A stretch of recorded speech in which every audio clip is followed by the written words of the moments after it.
with the team than MJ did. So I want to ask you guys, do you have a problem with Jordan not being close to his teammates?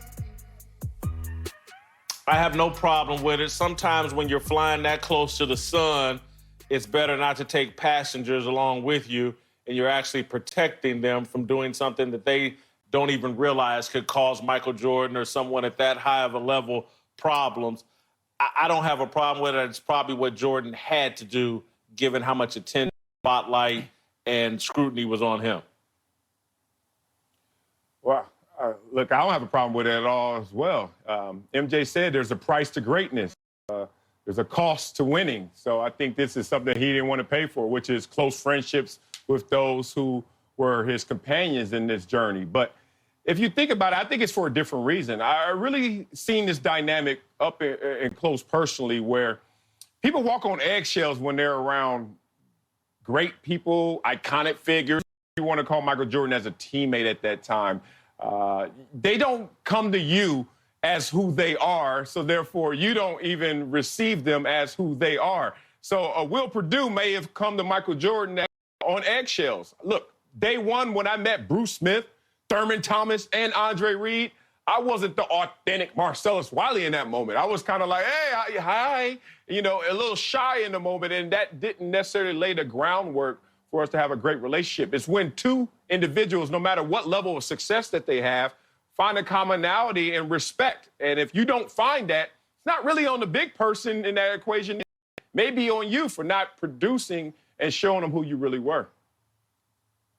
No, I don't have a problem with Michael's relationship with his teammates. First of all, James Jordan was retired. What the hell else was he going to do? Of course he could hang around a lot more. Michael had obligations. He had Gatorade commercials to shoot. He had other things to do. And watching the doc correctly, he was certainly spending enough time with those guys on the plane and in the locker room. It's not as if he never interacted with them. The bigger question I have is, why the hell was James Jordan, as Will Perdue suggested, hanging around and rebounding for those guys? That's like elder abuse. The dude was near 60. What do you got him chasing rebounds for? Especially Will Perdue, considering the fact that they didn't let him shoot the ball anyway. What the hell were you doing shooting? To me, we've gotten really soft when we start to look at how much time did a guy spend. Now, Hall of Fame credentials are going to include, well, how many team dinners did the player arrange in order for him to be qualified? We've gotten soft, man. Michael won them championships. He talked to him when he needed to. What else? Am I missing something? What else does he need to do? Well, I'm going to defend Will Perdue. He was probably just answering a question, maybe not trying to take a shot at Michael or be critical. He was just being honest that given where Michael was at that time in his career, he actually knew Michael's dad better than Michael. I don't think Will Perdue probably had the money to gamble with Michael Jordan like some other players, because Will Perdue was never a great player. And so they probably just didn't connect. There's probably a handful of guys on that team that didn't connect with Michael in a real way, but certainly Charles Oakley, who with Michael for a few times, they connected really well.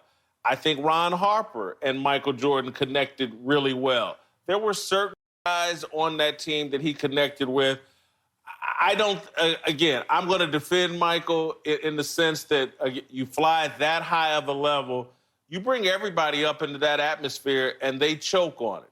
And maybe Will Perdue just wasn't built for that. Maybe Will Perdue has no problem with that.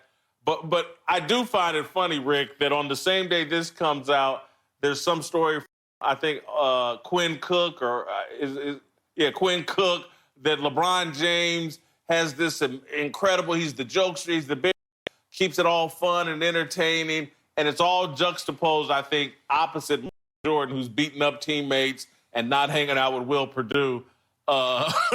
So maybe it will be a feather in LeBron's cap that he hosted team meals and Jordan didn't. All right, we got to keep it rolling. Uncle Jimmy's just around the corner. We'll get his